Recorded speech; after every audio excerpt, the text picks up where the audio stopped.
श्री गणेशाय नमः। श्री जानकी वल्लभो विजयते। मैं नवीन। आज उपमा के अंग पढ़ चुके थे हम लोग। उसके आगे आज अर्था अलंकार के विषय में चर्चा करनी थी। अर्था अलंकार के विषय में आपको मैं बता भी चुका हूँ कि अर्थों के माध्यम से जहाँ चमत्कार उत्पन्न होता है वहाँ अर्था अलंकार कहते हैं। अब अर्था अलंकार के भेदों की चर्चा आज हम करेंगे, जिसमें जो मुख्य भेद इसके हैं वह उपमा, रूपक, उत्प्रेक्षा, ये तीनों इसके मुख्य भेद हैं। और भी भेद हैं, पर आज हम इस वीडियो में तीन की चर्चा मुख्य रूप से करेंगे। उपमा, रूपक, उत्प्रेक्षा। अब मैंने इस प्रकार इसको क्यों सेट किया है, क्योंकि यह तीनों जो हैं लगभग समान हैं। थोड़े थोड़े अंतर से यह अपने आप को भिन्नता प्रकट करते हैं। तो इस तीनों अलंकारों को एक साथ पढ़ने से अर्थालंकार में जो तीन हैं इनको एक साथ पढ़ने की चेष्टा की जाए। जैसा कि उपमेय, उपमान, साधारण धर्म और वाचक शब्द के विषय में चर्चा हो चुकी है। तो उपमा में उपमा के जो अंग थे 4, उसकी चर्चा हो चुकी है। आप समझ गए होंगे उपमेय और उपमान क्या होता है। उपमेय और उपमान क्या होता है, तो अब इसीलिए मैंने, देखिए, परिभाषा तो बहुत बड़ी लिखी जा सकती है। परिभाषा तो बहुत बड़ी लिखी जा सकती है, पर मैंने छोटे रूप में लिखा, आप समझ भी सकते हैं। उपमेय की तुलना, उपमा में देखिए मैंने लिखा है, उपमेय की तुलना उपमान से की जाए। उपमेय और उपमान आप समझ चुके हैं, इस नाते मैं आपको बता रहा हूँ कि उपमेय की तुलना उपमान से की जाए। जब उपमेय की तुलना उपमान से की जाए तो उपमा अलंकार होगा। जब उपमेय में उपमान का अभेद आरोप हो जाएगा तो रूपक अलंकार हो जाएगा। जब उपमेय में उपमान की संभावना व्यक्त की जाएगी तो वहाँ पर उत्प्रेक्षा अलंकार होगा। रिपीट करता हूं मैं,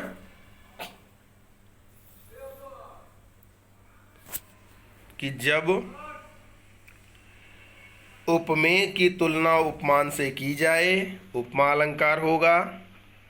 उपमेय में उपमान का अभेद आरोप किया जाए रूपक अलंकार होगा। उपमेय में उपमान की जब संभावना व्यक्त की जाएगी तो उत्प्रेक्षा अलंकार होगा। देखिए, जैसे एक एग्जाम्पल यहाँ लिखा गया है, नील गगन सा शांत हृदय हो रहा है। नील गगन सा शांत हृदय हो रहा है। अब देखिए, नील गगन के समान यहाँ बताया जा रहा है कि नील गगन के समान, गगन जो है नीला होता ही है, आप जानते हैं। तो नील गगन की बात की गई, नील गगन के समान, नील गगन के समान जो हमारा शांत हृदय हो रहा है। जैसे नील गगन जो है वह शांत हृदय हो रहा है। अब यहाँ देखिए सा भी आया है। पहला नील गगन, शांत हृदय, नील गगन और शांत हृदय, इन दोनों में तुलनाएं की जा रही हैं। तो मैंने आपको बताया था पिछले वीडियो में कि नील गगन और शांत हृदय में कौन उपमान होगा, कौन उपमेय होगा। आप बहुत अच्छे से डिफाइन कर सकते हैं। कैसे? जो गगन हमारे पास है कि हृदय हमारे पास है, खुद आप डिफाइन करिए। गगन हमारे पास है कि हृदय हमारे पास है, तो आपको खुद ही पता चल जाएगा। हृदय हमारे पास है, हृदय हमारे पास है, यह उपमेय हो जाएगा, उपमेय हो गया। और नील गगन हमसे दूर है तो वह उपमान हो गया, वह उपमान हो गया। तो नील गगन सा शांत हृदय हो रहा। तो जैसे नील गगन शांत होता है वैसे ही जो हमारा हृदय है वह भी शांत हो जा रहा है। तो हृदय की तुलना, यहाँ उपमेय की तुलना उपमान से की गई है। अब दूसरा जो लिखा है, उपमेय में उपमान का अभेद आरोप। अब अभेद आरोप क्या है ये समझना होगा। अभेद आरोप अर्थात उपमेय और उपमान में कोई भेद ना रह जाए, उपमेय और उपमान में कोई भेद ना रह जाए, थोड़ा भी भेद ना रह जाए। अर्थात जैसे लिखा है, चरण सरोज पखारन लागा, चरण सरोज पखारन लागा। चरण सरोज, सरोज का अर्थ है कमल, चरण का अर्थ है चरण, पखारन, पखारन ने धुलना, प्रक्षालित करना, लागा। तो देखिए यहाँ चरण और सरोज में अभेद आरोप, चरण का जो है सरोज में अभेद आरोप कर दिया गया है। अब एक चीज़ और, चरण और सरोज ये उपमेय उपमान है। तो आप समझिए चरण उपमेय है कि सरोज उपमान है, क्या हो सकता है आप खुद समझ सकते हैं। चरण हमारे पास है कि सरोज, चरण शारीरिक है, पैर हमारे पास है, कमल दूर है, तो कमल उपमान हो गया। कमल प्राकृतिक वस्तु भी है और जो चरण है वह शारीरिक वस्तु है। तो बहुत ही अच्छे तरह से आप डिफाइन कर सकते हैं उपमेय और उपमान में। उपमेय और उपमान में तो चरण को सरोज ही बता दिया, अर्थात जहाँ अभेद आरोप कर दिया। मतलब भेद तो है, ऐसा तो नहीं है कि जो कमल जैसा होता है वैसे ही हमारे चरण भी हैं, परंतु कुछ गुण धर्म, साधारण धर्म आपको मैंने बताया था, कुछ गुण धर्म के अनुसार, कुछ गुण धर्म के आधार पर हम इन दोनों को समान बताते हैं। चरण कोमल है, चरण सरोज मतलब कमल के समान जो इनका चरण है उसको पखारने लगा, उसको धुलने लगा। तो उसने मतलब चरण नहीं, कमल ही पखार रहा है, कमल का फूल को ही यह धुल रहा है, ऐसा कहा गया। चरण सरोज पखारने लगा। तो कहने का मतलब यहाँ पर एक ये कह सकते हैं आप कि दोनों के बीच में भेद नहीं रह गया। चरण सरोज पखारन लागा, दोनों के बीच में अभेद आरोप कर दिया, चरण को ही कमल बता दिया गया, तो वह रूपक अलंकार हो जाएगा। उत्प्रेक्षा, उपमेय में उपमान की संभावना। अब देखिए यहाँ एक एग्जाम्पल लिखा है, पाउन ज्यों आए हो गाँव में शहर के, पाउन ज्यों आए हो गाँव में शहर के। अब यहाँ पर पाहुन ज्यों आए हो गांव में शहर के, अब यहाँ पर, अब इसके ऊपर वाली जो लाइन थी वो इसमें नहीं लिखी गई है, तो मेघ के विषय में कहा जा रहा है यहाँ पर। तो मेघ के विषय में कहा जा रहा है कि मेघ आए बड़े बंठन के संवर के, और पाहुन ज्यों आए हो गांव में शहर के। तो यहाँ पर ये जो ज्यों शब्द आया है, जैसे उपमेय में उपमान की संभावना, अर्थात संभावना क्या है, मेघ को, जो मेघ है, मेघ में क्या है, पाहुन की संभावना कर रहा है, मतलब कोई मेहमान आया है। जैसे मेघ आता है उसी प्रकार उस मेघ को पाहुन बता रहे हैं, एक मेहमान के तरीके से उसको हम वो कर रहे हैं, मेहमान की उसमें हम संभावना व्यक्त कर रहे हैं कि अरे जैसे कोई मेहमान आया हो, मेघ आया जैसे कोई मेहमान आया हो, तो उसमें हम संभावना व्यक्त करते हैं। तो जहाँ संभावना व्यक्त करेंगे वहाँ पर उत्प्रेक्षा अलंकार होगा। अब देखिए एक और पॉइंट जो समझने वाली बात है, ये तो साधारण बात मैंने आपको बता दी, अब अगर नहीं समझ में आया हो तो एक और तरीका समझाने का ये है। देखिए मैंने यहाँ पर कुछ कीवर्ड्स लिखे हैं, कुछ इसके समझने का तरीका लिखा हुआ है। देखिए एक को ब्रैकेट में लिखा है, सी से सा सरिस सम के समान जिम सो की तरह। कहने का अर्थ ये है कि ये जितने शब्द लिखे हैं प्रायः उपमा अलंकार में ये सारे शब्द रहते हैं। कहीं भी उपमा अलंकार होगा तो उसमें ये जितने भी शब्द हैं वह आएंगे ही आएंगे। और जिससे भी आप डिफाइन कर सकते हैं कि यह जो है वह उपमा अलंकार है। देखिए पहला एग्जाम्पल जो था, नील गगन सा शांत हृदय हो रहा है, सा, इसमें सा शब्द आया है और सा शब्द आने के कारण यहाँ पर उपमा अलंकार है। एक और आपको समझने का बहुत अच्छा तरीका मिल गया कि यहाँ पर शा आया है, सी आता, से आता, सरिस आता, सम आता, के समान आता, जिमी आता, सो आता, की तरह अगर आता, कोई भी इनमें से एक वर्ड आ जाएगा अगर किसी पद में, तो वहाँ उपमा अलंकार ही होगा, वहाँ उपमा अलंकार ही होगा। तो कहने का अर्थ समझिए कि इस प्रकार से भी हम उपमा अलंकार को पकड़ सकते हैं। दूसरी बात, अगर रूपक की बात करते हैं हम, तो चरण सरोज पखारन लागा, इसमें एक ही पॉइंट है पकड़ने का कि इसमें आपको योजक चिन्ह का प्रयोग दिखेगा। योजक चिन्ह का प्रयोग दिखेगा आपको, और वह योजक चिन्ह जो होगा वह उपमेय और उपमान के बीच में ही रहेगा। ये इस चीज का विशेष ध्यान रखना है आपको कि उपमेय और उपमान के बीच में ही योजक चिन्ह मिलेगा। अब यहाँ पर देखिए चरण और सरोज, इन दोनों में उपमेय उपमान है और बीच में योजक चिन्ह भी लगा है। इस कारण से यह क्या हो गया, इस कारण से यह रूपक अलंकार हो गया।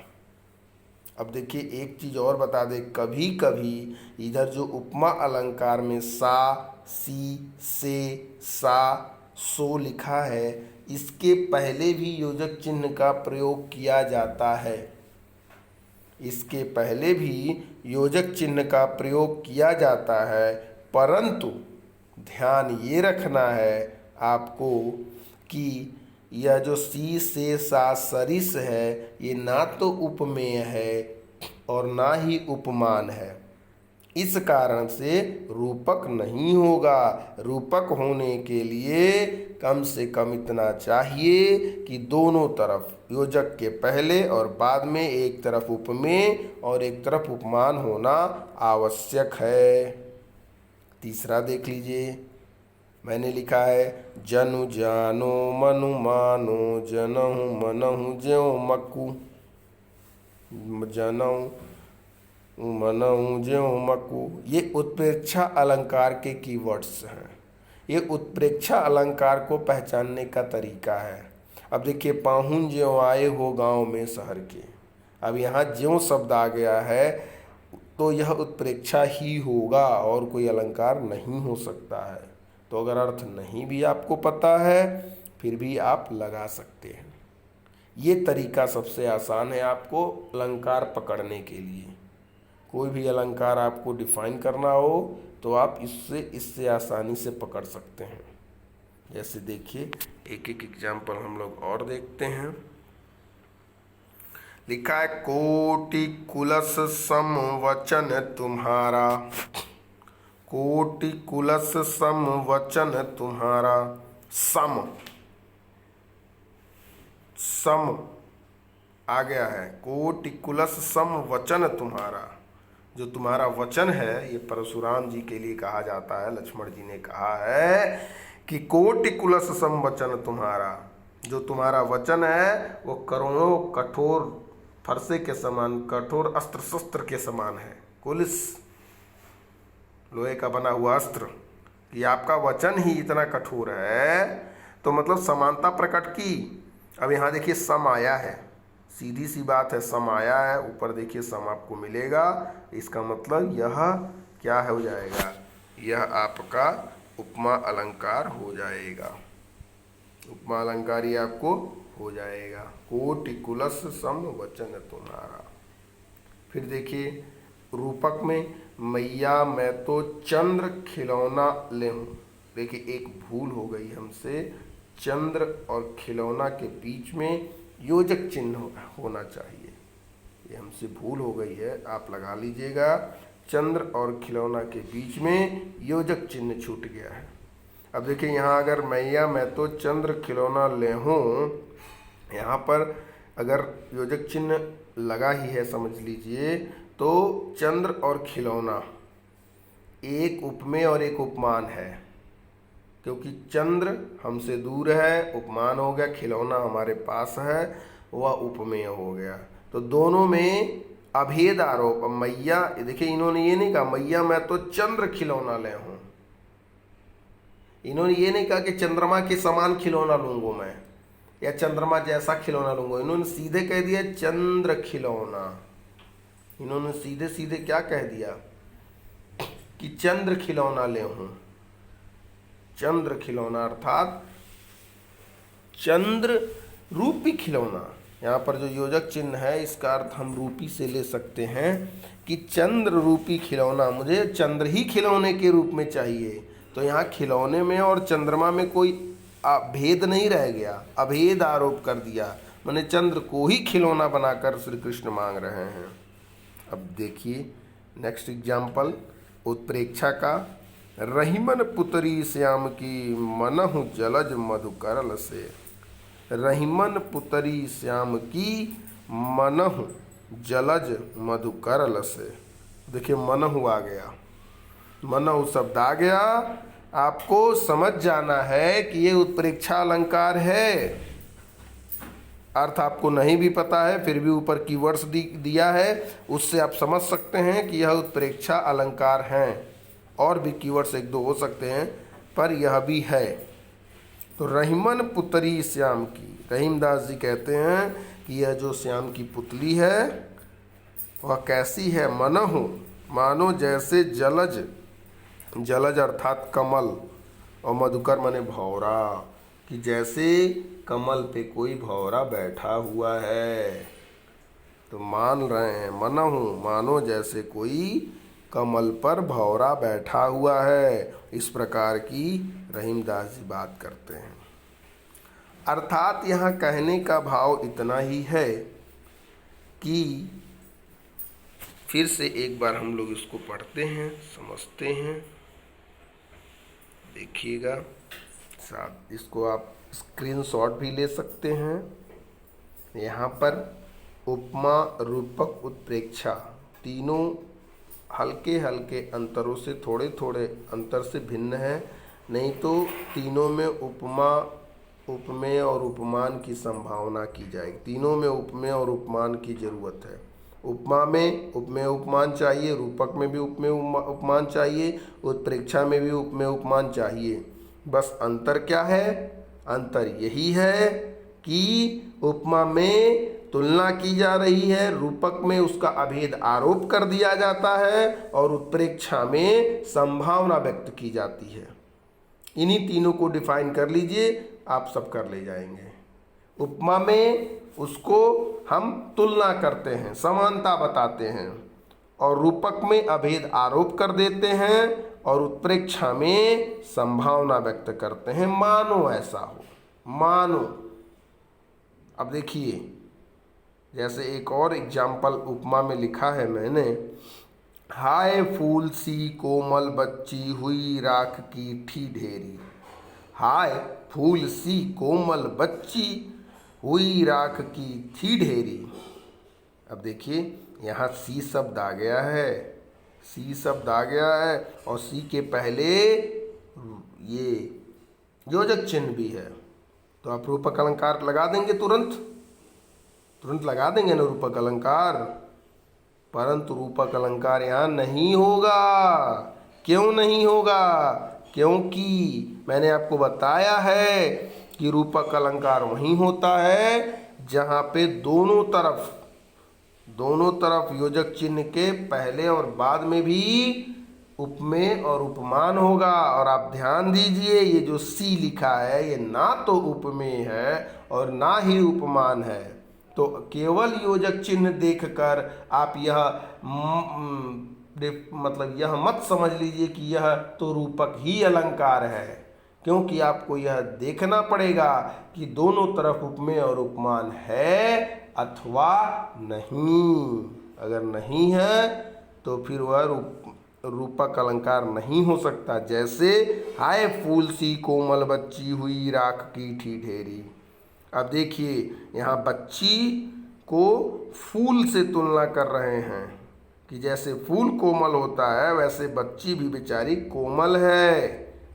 तो जो फूल है वह क्या है, वह उपमान है, और जो बच्ची है वह उपमेय है। तो यहाँ पर सी शब्द आया है। ऊपर देखिए सी से सा सरिस सम समान जिम की तरह तुल्य, ये सब शब्द आते हैं अगर तो वह उपमा अलंकार ही होता है, यह जान लीजिए। और रूपक में आपको केवल योजक चिन्ह ध्यान देना है। जैसे देखिए लिखा है एक एग्जाम्पल, ये जो दोनों एक ही एग्जाम्पल, एक भरोसो एक बल, एक आस विश्वास, एक राम घनश्याम हित चातक तुलसीदास। अब आप देखिए यहाँ दो दो जगह रूपक अलंकार है, दो जगह रूपक अलंकार है। एक राम और घनश्याम के बीच में भी योजक चिन्ह लगा है, एक चातक और तुलसीदास के भी बीच में योजक चिन्ह लगा है। इसका अर्थ यहाँ पर दो जगह रूपक अलंकार है। अब कैसे हम योजक चिन्ह के वजह से तो मैं समझ रहा हूँ कि रूपक है, लेकिन अब यह भी देखिए कि योजक चिन्ह के पहले और बाद में उपमेय उपमान है कि नहीं है, उपमेय उपमान है कि नहीं है।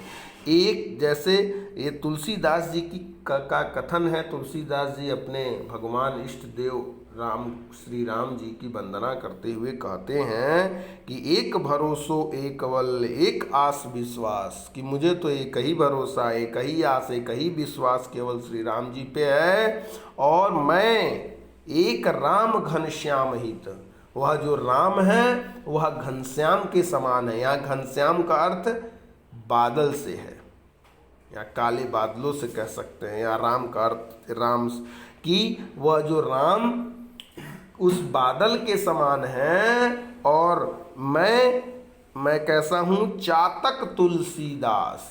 आपको पता होगा कि एक चातक पक्षी है जो वह स्वाति नक्षत्र की जो बादल बरसते हैं उसी का जल वह पीता है, उसी का जल वह पान करता है, और किसी नक्षत्र का 24 नक्षत्रों में और किसी नक्षत्र का वह जल नहीं पीता है। वह जब स्वाति नक्षत्र की बूंदें बादलों से टपकती हैं उसी का जल वह पान करता है। तो उसी प्रकार तुलसीदास जी अपने आप को कहते हैं कि जैसे वह चातक पक्षी केवल उस स्वाति नक्षत्र की बूंदों को ही जानता है और किसी को नहीं जानता है, उसी प्रकार मैं भी अपने श्री राम जी को ही जानता हूँ और किसी को मैं नहीं जानता हूँ। अर्थात जिस प्रकार यह राम मेरे लिए घनश्याम, राम रूपी घनश्याम, राम रूपी बादल हैं, वह स्वाति बूंद वाले बादल हैं, और मैं चातक रूपी तुलसीदास हूँ। अर्थात यहाँ चातक और तुलसीदास में अभेदारोप किया गया, राम और घनश्याम में अभेदारोप किया गया, इस कारण से यहाँ पर रूपक अलंकार हो जाएगा। इस प्रकार से यहाँ रूपक अलंकार हो जाएगा। फिर नेक्स्ट देखिए लिखा है, मैंने आपको बताया था कि जनु जानो मनु मानो कहीं भी आ जाता है तो वहाँ पर उत्प्रेक्षा ही अलंकार होता है, उसके अलावा कोई अलंकार नहीं होता है। यहाँ पर मैंने नहीं लिखा है भले ही, लेकिन एग्जाम्पल आप समझ सकते हैं, मैं बोल रहा हूँ। उस काल मारे क्रोध के तन कांपने उसका लगा, मानो हवा के बेग से सोता हुआ सागर जगा, मानो हवा के बेग से सोता हुआ सागर जगा। मानो, अब अर्थ आपको नहीं भी पता है पर मानो शब्द आ गया है, आप तुरंत उत्प्रेक्षा अलंकार लगा देंगे। तुरंत कहती हुई यो उत्तरा के नेत्र जल से भर गए, हिम के कणों से पूर्ण मानो हो गए पंकज नए, हिम के कणों से पूर्ण मानो हो गए पंकज नए। मानो शब्द आया है, उत्प्रेक्षा अलंकार हो जाएगा।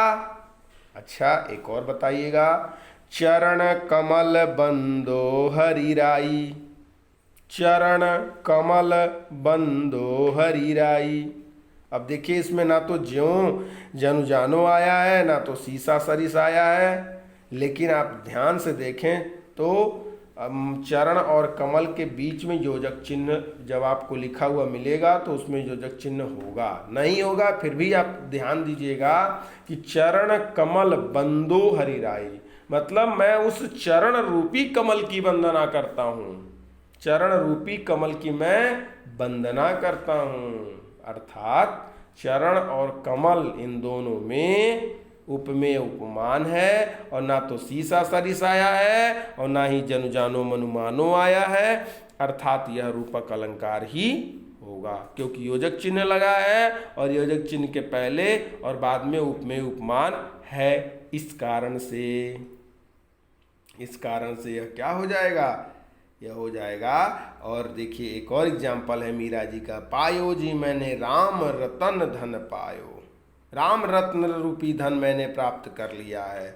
यहाँ राम रत्न धन के बीच में योजक चिन्ह लगा हुआ है, तो मैंने राम रत्न रूपी धन प्राप्त कर लिया। ये नहीं कहा उन्होंने कि राम रत्न के समान मैंने धन प्राप्त किया या मानो, ये भी नहीं कहा, सीधे सीधे कह दिया, मतलब अभेद आरोप कर दिया कि हमने धन प्राप्त कर लिया है।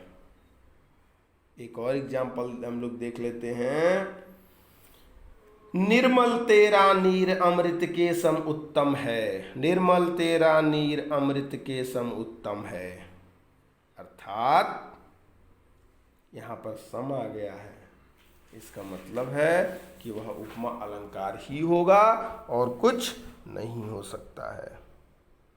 तो एक बार फिर से मैं एक लाइन में आपको बता देता हूँ कि जब उपमेय की तुलना उपमान से की जाए वहाँ उपमा अलंकार होता है, और इसमें जो पहचानने का तरीका है सी से सा सरिस सम के समान जिमितुल्य, ये वर्ड्स बीच में आपको मिल जाते हैं।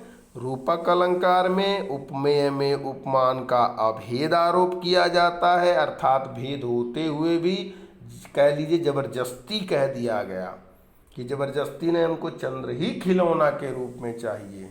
तो वहाँ पर अर्थालंकार में जो रूपक अलंकार है, तो उपमेय में उपमान का जब अभेद आरोप किया जाएगा तो वह रूपक अलंकार होगा, और फिर उत्प्रेक्षा में उपमेय में उपमान की जब संभावना व्यक्त की जाएगी, सपोज डैट किया जाएगा, मानो ऐसा हो, तो जहाँ ऐसे अर्थ निकलेंगे वहाँ उत्प्रेक्षा अलंकार होगा। उसके भी कीवर्ड्स जन जानो मनु मानो यहाँ लिखा हुआ है। अर्थात उपमा के कीवर्ड्स आप अगर समझ गए, उत्प्रेक्षा के कीवर्ड्स आप अगर समझ जाते हैं, तो फिर आपका बचा रूपक आप वैसे ही पकड़ लेंगे, क्योंकि उसमें योजक चिन्ह मिलेगा, दोनों तरफ उपमेय उपमान होना चाहिए। तो मुझे लगता है कि आप समझ गए होंगे। तो आप उदाहरण, क्योंकि उदाहरणों की कमी नहीं है, इसीलिए आप इसके कंसेप्ट पे ध्यान रखिए कि उपमा कब होता है, उत्प्रेक्षा कब होता है, रूपक कब होता है। क्योंकि मैं 50 एग्जाम्पल आपको बता दूं, लेकिन जब तक कॉन्सेप्ट इसका क्लियर नहीं रहेगा कि उपमा कब होता है, तो आप प्रॉब्लम में पड़ जाएंगे। तो इसका कॉन्सेप्ट क्लियर कर लीजिए, एकदम साफ साफ मैंने यहाँ लिखा हुआ है, इसको पढ़िए, समझिए, देखिए और 2-4 एग्जाम्पल देखिए, आपको खुद ब खुद समझ में आ जाएगा। अभी अर्था अलंकार के 2 अलंकारों की चर्चा और करनी है, परंतु उसे हम अगले वीडियो में इसकी चर्चा करेंगे। इस वीडियो में इतना ही। आज के लिए धन्यवाद।